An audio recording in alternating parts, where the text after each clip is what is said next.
है। घड़ा के बारे में कभी विचार किया है? जिस सुराही में अभी गर्मी में पानी पिएंगे, घड़ा, कभी सोचे हैं आप कि घड़ा सचमुच में क्या है? घड़ा किसे कहते हैं? आप विचार करिए। मैं आपसे यहाँ पर पूछूं कि घड़ा बताओ, घड़ा क्या है?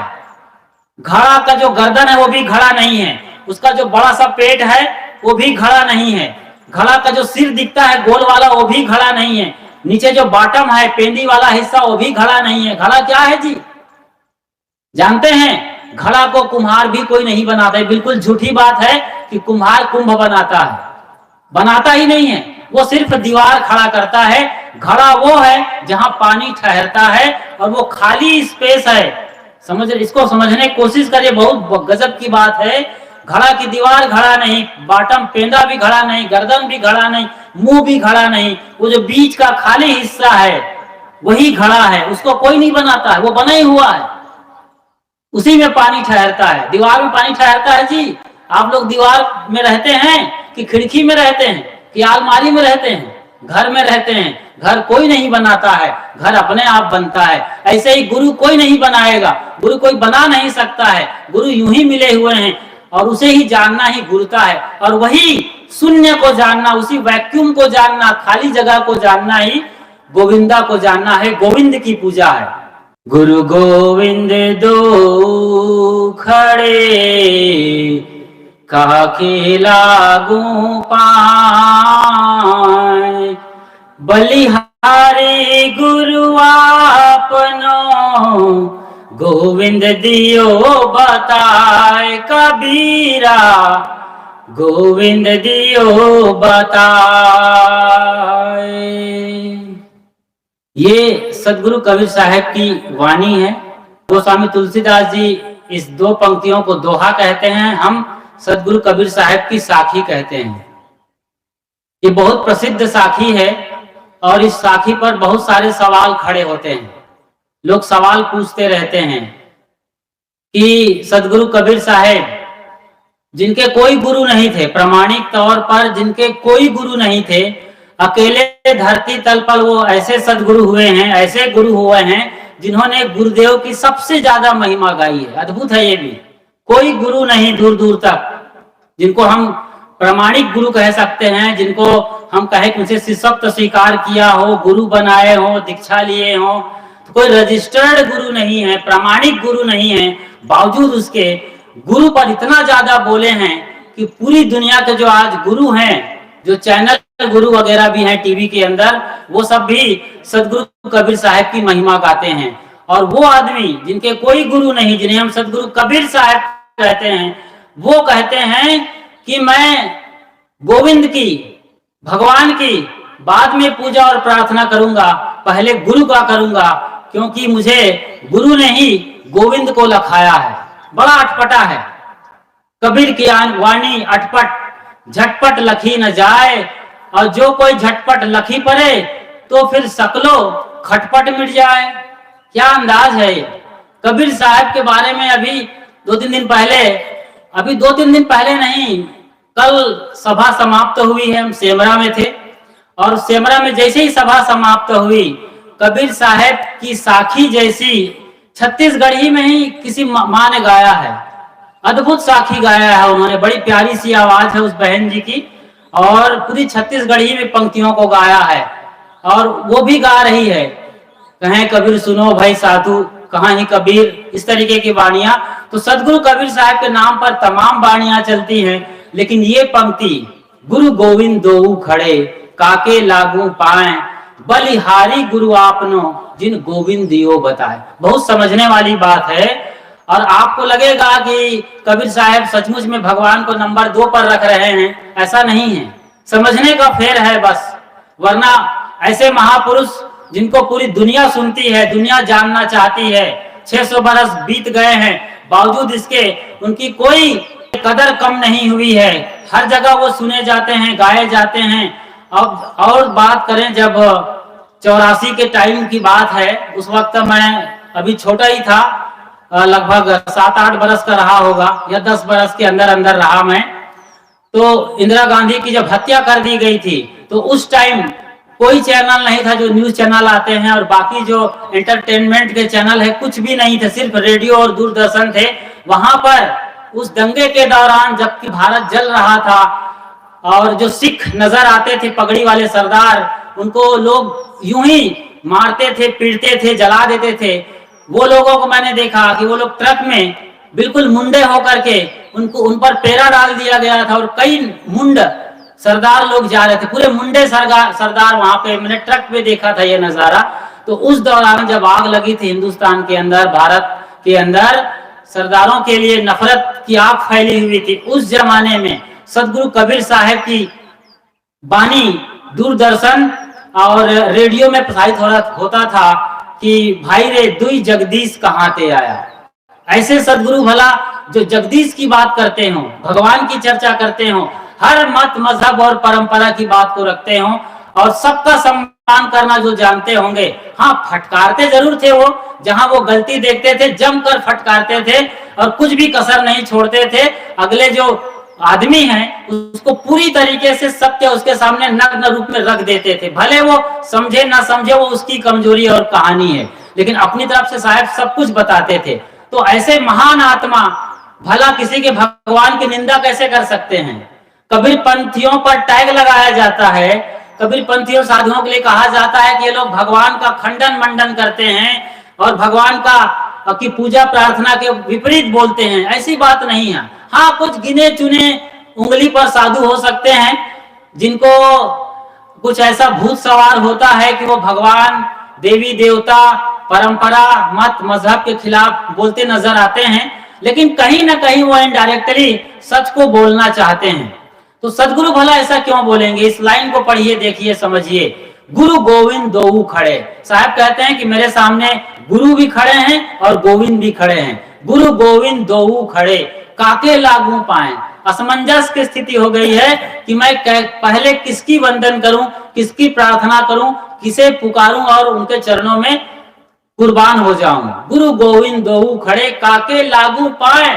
पाए लगने का मतलब ये होता है कुर्बान होना, निछावर हो जाना, सरेंडर हो जाना। इसी को कहते हैं दंडवत प्रणाम करना, डंडे के समान स्वयं को बिछाना। सिर्फ शरीर को बिछाने से कोई बहुत बड़ा चमत्कार नहीं होता है। आप भले खड़े हों, हल्के से झुके हों, लेकिन सचमुच में आपका हृदय झुका हुआ है, अहंकार का सिर उस वक्त झुका हुआ है, टूटा हुआ है, चरणों में बिछा हुआ है, ये सचमुच में प्रणाम है। इसकी बात कर रहे हैं साहब। काके लागू पाए, साहब असमंजस में है। जो स्थिति आपकी हो सकती है वो स्थिति अभी सदगुरु कबीर साहब की है। पहली पंक्ति में स्थिति आपकी है, एक साधारण आदमी की, एक साधारण गृहस्थ आदमी की, या साधारण साधु पुरुष की भी वहां पर आप कह सकते हैं। एक साधारण आम आदमी की बात प्रथम पंक्ति में करते हैं, लेकिन दूसरी पंक्ति में एक जागे हुए पुरुष की बात कर रहे हैं साहब, जो चेतना जिसकी जगी है, जो जानकार हो गए हैं, जो सच को जानना सीख गए हैं, उनकी बात करते हैं साहब। कहते हैं गुरु गोविंद दोऊ खड़े, काके लागू पाए। बलिहारी गुरु आपने जिन गोविंद दियो बताए। बलिहारी गुरु आपनो जिन गोविंद दियो बताए। अब कोई जरूरी नहीं है कि गुरु जी वहां पर भाषण करते हो तभी हम समझ में आया, हमको आए।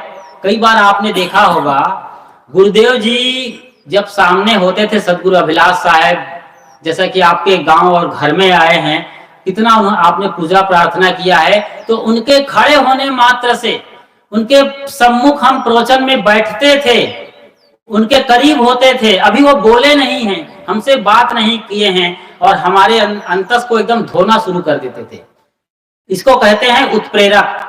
रसायन आप पढ़े होंगे, रसायन विज्ञान, केमिस्ट्री, तो वहां एक उत्प्रेरक होता है, दो तत्व मिलते हैं, वो सिर्फ उनके बाजू में खड़ा रहता है, तो उत्प्रेरक मतलब कैटालिटिक एजेंट की मौजूदगी में रासायनिक प्रक्रिया संपन्न हो जाती है और वो उत्प्रेरक जरा भी भाग नहीं लेता है। अब साधारण भाषा में कहें तो घर में जब पिताजी आ जाते हैं, माँ लाख समझा रही है, नहीं समझ रहा है, लेकिन पिताजी जब आता है तो बच्चे अपने आप सब काम ठीक करने लगते हैं। उनका होना ही काफी है। उन्हें जानते हैं, समझते हैं कि पिताजी ये हैं, अभी नहीं किए, बात नहीं माने, मम्मी जो बोल रही है सच है, नहीं माने तो पिताजी फिर पीठ की चमड़ी उधेड़ने वाले हैं, तो अपने आप वो ठीक हो जाते हैं। तो ऐसे ही सदगुरु का ज्ञान जब मिलता है तो हम अपने आप ठीक होने लगते हैं।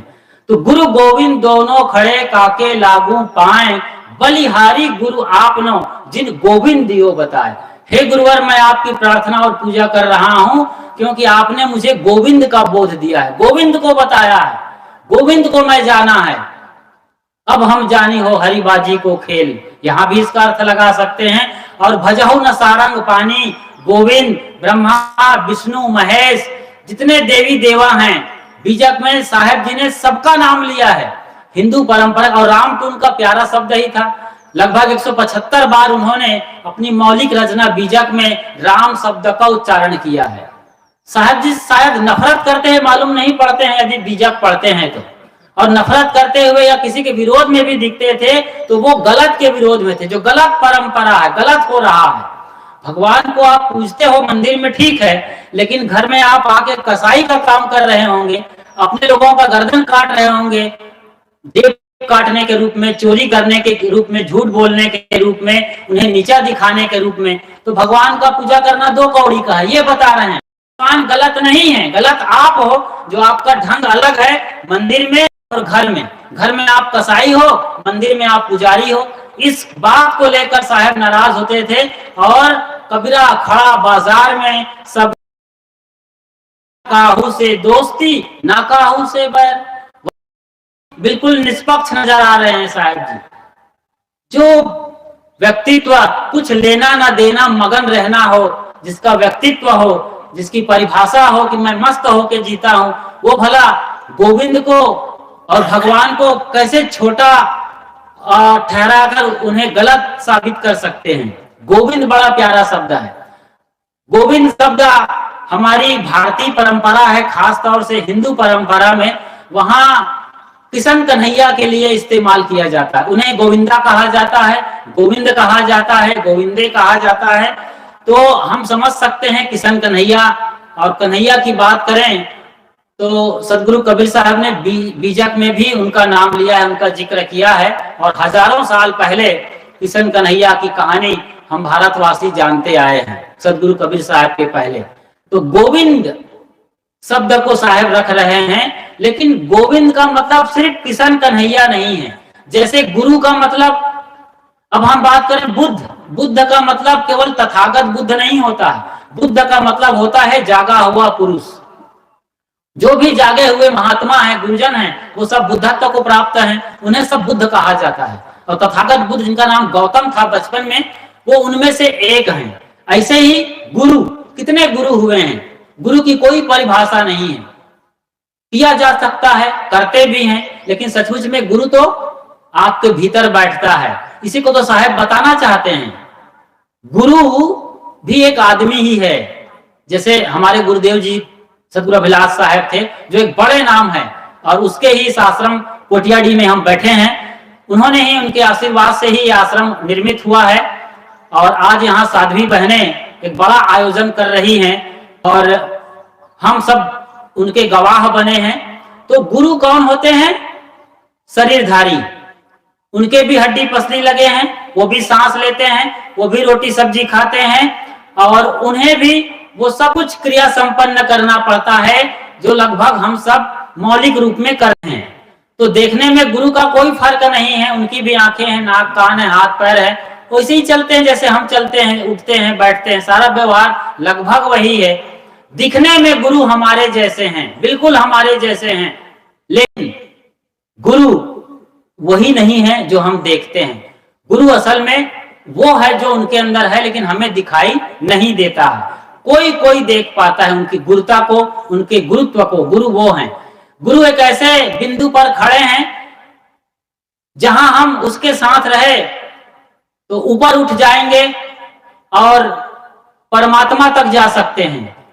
और उसी गुरु के पास सीख नहीं पाए, समझ नहीं पाए, तो पशु से भी, मतलब पशुता से भी नीचे जा सकते हैं। गुरु वो केंद्र बिंदु है जहां से हम परमात्मा की तरफ जा सकते हैं और पशुता से भी नीची गति में जा सकते हैं। यही साहब कहना चाहते हैं। गुरु गोविंद दो खड़े काके लागू पाए, बलिहारी गुरु आपनो जिन गोविंद दियो बताए। हे गुरुवर, मैं क्या महिमा गाऊं, और साहब ने क्या महिमा गाया है। एक एक वाणी आप उनके गुरु पर पढ़ेंगे, समझेंगे तो दिल गदगद हो जाएगा। गुरु मानुष कर जानते, ते नर कहिए अंध, महादुखित संसार में आगे जम के फंद। जो केवल गुरु को अपने जैसा आदमी ही समझता हो, ते नर कहिए अंध, महादुखित संसार में आगे यम के फंद। वो वासनाओं के जंजाल से कभी मुक्त नहीं होगा, उनकी दुखद गति हो सकती है। साहब ये भी कहते हैं, गुरु कुम्हार शिष्य कुंभ है, गड़गड़ काढ़े खोट, अंतर हाथ सहार दे, बाहर मारे चोट। अंदर में सहारा देके बाहर से चोट मार करके, जैसे कुम्हार घड़ा बनाता है तो घड़ा का निर्माण होता है, ऐसे ही हमें ठोक पीट करके गुरुदेव घड़ा बनाना चाहते हैं। घड़ा के बारे में कभी विचार किया है? जिस सुराही में भी गर्मी में पानी पिएंगे, घड़ा कभी सोचे हैं आप कि घड़ा सचमुच में क्या है? घड़ा किसे कहते हैं? आप विचार करिए। मैं आपसे यहाँ पर पूछूं कि घड़ा बताओ, घड़ा क्या है? घड़ा का जो गर्दन है वो भी घड़ा नहीं है, उसका जो बड़ा सा पेट है वो भी घड़ा नहीं है, घड़ा का जो सिर दिखता है गोल वाला वो भी घड़ा नहीं है, नीचे जो बॉटम है पेंदी वाला हिस्सा वो भी घड़ा नहीं है। घड़ा क्या है जी? जानते हैं? घड़ा को कुम्हार भी कोई नहीं बनाता है। बिल्कुल झूठी बात है कि कुम्हार कुंभ बनाता है, बनाता ही नहीं है, वो सिर्फ दीवार खड़ा करता है। घड़ा वो है जहां पानी ठहरता है और वो खाली स्पेस है। इसको समझने की कोशिश करिए, बहुत गजब की बात है। घड़ा की दीवार घड़ा नहीं, बॉटम पेंदा भी घड़ा नहीं, गर्दन भी घड़ा नहीं, मुंह भी घड़ा नहीं, वो जो बीच का खाली हिस्सा है वही घड़ा है। उसको कोई नहीं बनाता है, वो बना ही हुआ है, उसी में पानी ठहरता है। दीवार में पानी ठहरता है जी? आप लोग दीवार में रहते हैं कि खिड़की में रहते हैं कि अलमारी में रहते हैं? घर में रहते हैं। घर कोई नहीं बनाता है, घर अपने आप बनता है। ऐसे ही गुरु कोई नहीं बनाएगा, गुरु कोई बना नहीं सकता है। गुरु यूं ही मिले हुए हैं और उसे ही जानना ही गुरुता है। और वही शून्य को जानना, उसी वैक्यूम को जानना, खाली जगह को जानना ही गोविंदा को जानना है। गोविंद की पूजा है। एकदम साधारण परिभाषा करें गोविंद की तो गोविंद मतलब होता है, गो मतलब इंद्रियां, गो गोचर जहां लग जाई, सो सब माया जाने ओ भाई। ये गोस्वामी तुलसीदास जी महाराज कहते हैं कि गो गोचर जहां लग जाई। ये जब गो नाम इंद्रियां जहां तक विचरण करती हैं वो सब इंद्री और इंद्री की मायावी खेल है, संसार है। तो गो नाम इंद्री और विंद, विंद मतलब एक शून्य रिंग, उसी को बूंद कहते हैं। पानी भी बूंदा होता है ना, गोल बूंद होता है, वही एक रिंग बनता है, गोलाई बनती है। उसके भीतर जो ठहराव है, स्थिति है, वही गोविंद की स्थिति है। तो इंद्रियों की जो मूल स्थिति है, इंद्रियों के मूल में क्या है? कौन है जो इंद्रियों को सत्ता दे रहा है? किसकी ताकत से इंद्रियां चलती है? मैं अपना हाथ ऐसे उठाया हूं, कैसे उठाता हूं मैं? आप मेरी आवाज को सुन रहे हैं कान के जरिए। कौन है जी? कान तो सिर्फ खिड़की है, आंख भी खिड़की है। ये खिड़की खुली है बस इतनी है, ये दरवाजा बंद कर दिया तो बंद हो गई। जैसे खिड़की और कान आंख में कोई फर्क नहीं है। इसके भीतर कौन है? सुनने वाला, देखने वाला, वो गोविंद है। उसी की बात साहब कर रहे हैं कि उस गोविंद का बोध हमको देते हैं गुरुवर। इसीलिए मैं आपकी पूजा करता हूं। क्यों नहीं करेंगे आप? आपके घर गुरु आते हैं तो चरण पखारते हैं ना, पहले आप चरण पूजते हैं, आप धूल मिट्टी लगी है, कीचड़ लगे हैं, गोबर लगा है, सब धोते हैं कि माथा धोते हैं गुरुदेव जी के? नहीं ना, क्योंकि ज्ञान तो उनके माथे के अंदर है, मस्तिष्क में है या फिर हृदय में है। उन्हें आप नहीं धोते हैं, उन्हें नहीं मानते हैं, उनकी पूजा नहीं करते हैं, चरण वंदन करते हैं। लक्ष्मण जैसा भाई अपनी भाभी सीता का कहते हैं जिंदगी भर नजर उठा के नहीं देखा था, नजर भर के सीता को नहीं देखा था, नजरें उनकी यही थी, चरण में झुकी हुई थी, इसीलिए वो लक्ष्मण कहलाता है। लक्ष्मण, लक्ष्य पर जिसका मन लगा हुआ। लक्ष्य क्या था? माँ भाभी सीता की सेवा करना, भैया राम की सेवा करना। इसके लिए वो धनुष बाण के निकल पड़े थे, वरना उनको वनवास नहीं हुआ था। ये है लक्ष्मण। हमारा लक्ष्य में मन, हमारा लक्ष्य में होना चाहिए। तो राम को जानना, वही चेतन तत्व, वही गोविंद को हमको समझना है। तो साहब कहते हैं उसी गोविंद का बोध हे गुरुवर मुझे दिए हो आप, इसलिए मैं आपकी चरण वंदन, आपकी पूजा करता हूँ। अब ऐसी बात बताएंगे तो कोई नाराज होगा? और आप कहेंगे कि गुरु बड़े होते हैं, गुरु बड़े होते ही हैं, बताने वाला ही बड़ा होगा ना। ई मन बड़ा कि जय मन बड़ा, राम बड़ा कि राम ही जाना। कबीर साहब ने उस पद में पूरा कच्चा चिट्ठा गिनाया है सच का कि जानने वाला ही बड़ा होता है। और कबीर साहब का राम भगवान यहाँ बैठता था, राम रमेते कुकरी के पूता। साहब कहते हैं मेरा जो भगवान है।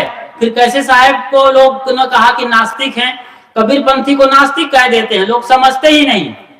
ऐसे गुरुजन जो भगवान के बारे में सही तरीके से नहीं बता पाते समाज को, और वैसे लोग जो भगवान की सच्चाई को नहीं जान पाते, ये आपस में आस्तिक और नास्तिक की लड़ाई किया करते हैं। ऐसी कोई बात नहीं है।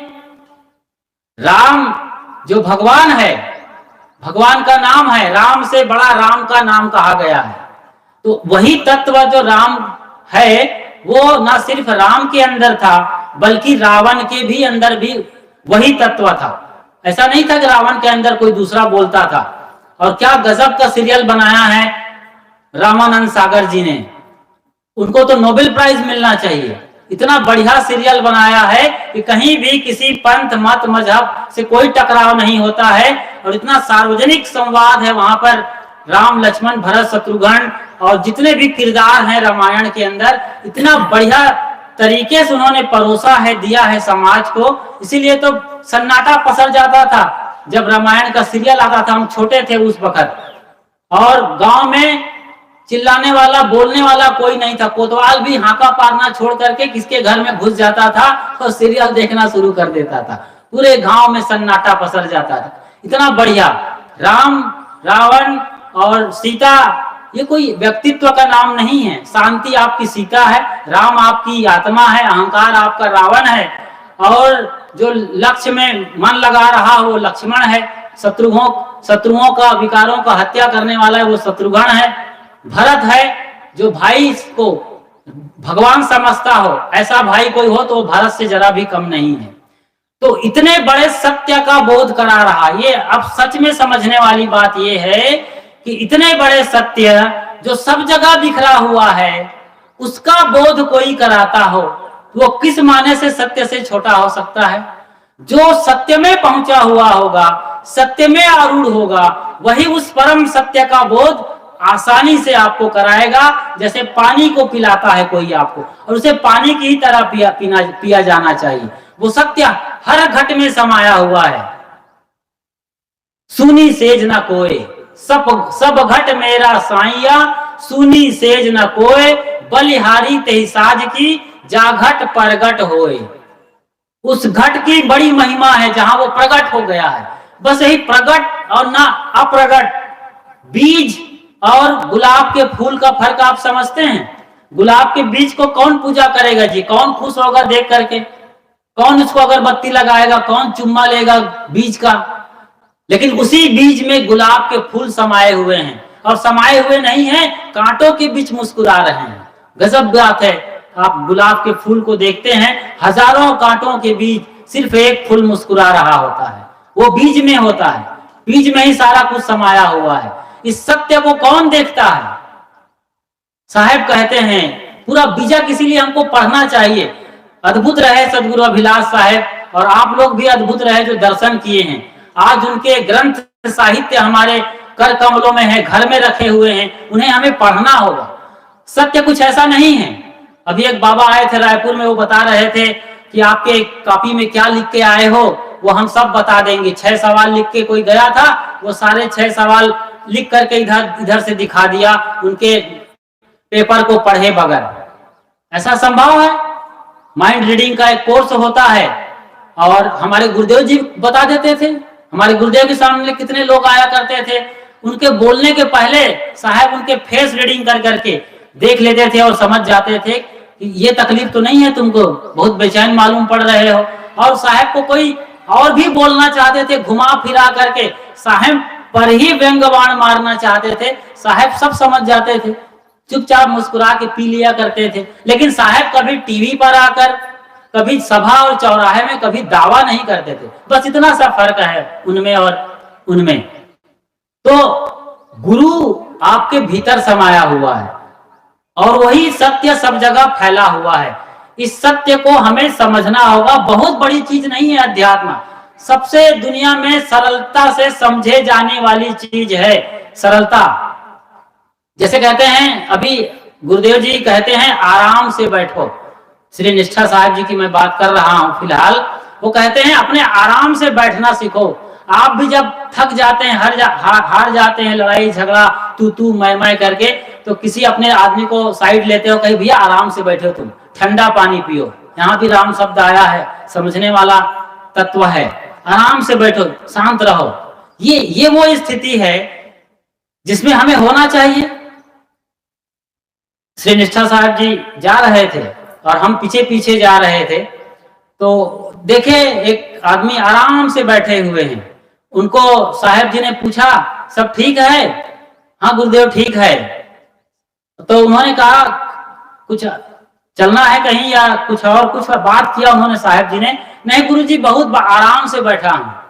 इतना आराम से शब्द बोला, शांति से बैठा है, कोई तनाव नहीं, घर का कोई टेंशन नहीं है, कोई उहापोह नहीं है उनके अंदर में। वो आराम से बैठे हुए नजर आ रहे थे।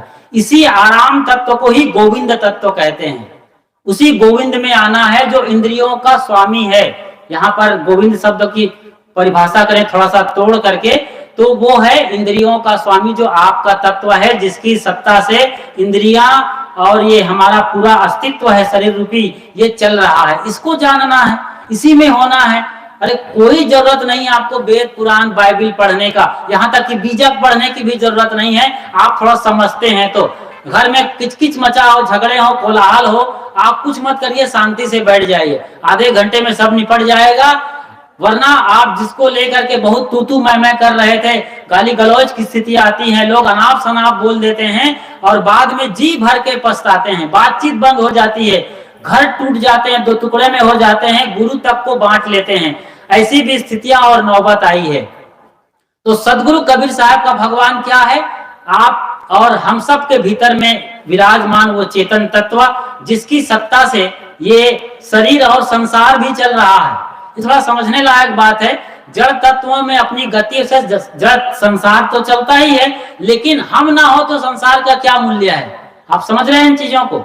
जड़ में गति है, बादल पानी बरसते हैं, बहते हैं और तूफान आते हैं, सूरज निकलता है, आग लगती है सूरज के अंदर में तो लगी हुई है, बाहर भी वही आग हमारे घरों में, और जहां तहां आग हम देखते हैं। मिट्टी से ये पूरी धरती है, धरती अपने आप में अपने गुण धर्मों से चलती है, लेकिन ये सब अपने आप में जानते हैं। ये लोग अपने को नहीं जानते हैं, हम उसकी व्याख्या करते हैं, जानते हैं, समझते हैं। इसलिए हम कह सकते हैं कि इस आत्म अस्तित्व के होने से हम स्वयं चलते हैं और ये पूरा संसार भी चलायमान है, क्योंकि हम भी अहम हिस्से हैं संसार के चलने की प्रक्रिया में। हमारी वजह से भी संसार में बहुत कुछ क्रियाएं होती हैं। ठीक वैसी ही जैसे तितली एक फूल से दूसरे फूल पर जाती है, नर नारी धान को आप रस्सी से जब जोड़ते हैं, मिलाते हैं, हिलाते हैं, तो जो प्रक्रिया संपन्न होती है वो और धान के बालियों को पैदा करते हैं, धान की खेती लहलहाती है। ठीक ऐसे ही हमारे चलने फिरने से भी बहुत क्रियाएं हो रही हैं। तो सदगुरु कबीर साहब के उस भगवत सत्ता को पहचानिए जो घट घट में समाया हुआ है। राम रमेते कुकरी के पूता, कुकुर और कुकरी, और कुकरी के पूता मतलब कुत्ते के पिल्ले, उसमें जो रमता है वही राम है। इसलिए कितना प्यारा लगता है। कभी देखा है गौर से कुत्ते के पिल्ले को? वो जब ऐसे करके देखता है, ऐसे करता है, पंजे को आगे करके पीछे जाता है। अरे बच्चे कितना गजब का खेलते हैं जी उनके साथ। बच्चे कभी अलग मानते ही नहीं, उन्हें अपने भाई बहन जैसा मानते हैं। उनमें जरा सा भी फर्क नहीं है कि मैं अलग हूं और ये अलग है। उन दोनों की आत्मा एकदम निर्मल है, और पानी जो पानी से पानी जैसे मिल जाता है, वैसे ही पानी से पानी मिल गई जो धुरी मिला कबीरा। ऐसे ही कबीर का जो राम है वो एकदम मिला हुआ है उन बच्चों के अंदर में। हम भी इसी तरीके से मिले, एक दूसरे को समझें, एक दूसरे का सम्मान करें। यही सचमुच में भगवान को समझना है। तो ये नहीं कहा जा सकता है कि सदगुरु कबीर साहब भगवान को नहीं मानते थे, नहीं जानते थे, या भगवान के खिलाफ बोलते रहे हैं। नहीं भाई, सूरज के बारे में कोई कितना भी गलत बोलता हो, जैसे कि ईसाई बोलते रहे कि सूरज चक्कर लगाता है, पृथ्वी स्थिर है। हजारों साल से जो ओल्ड टेस्टामेंट है, बाइबल है, उसके अंदर ये लिखा हुआ है कि धरती जहां हम रहते हैं, हमारा प्रभु का ये धरती है, उसका चक्कर भला सूरज को लगाना चाहिए, धरती क्यों घूमेगी। लेकिन अब जाके पता चला है कि सूरज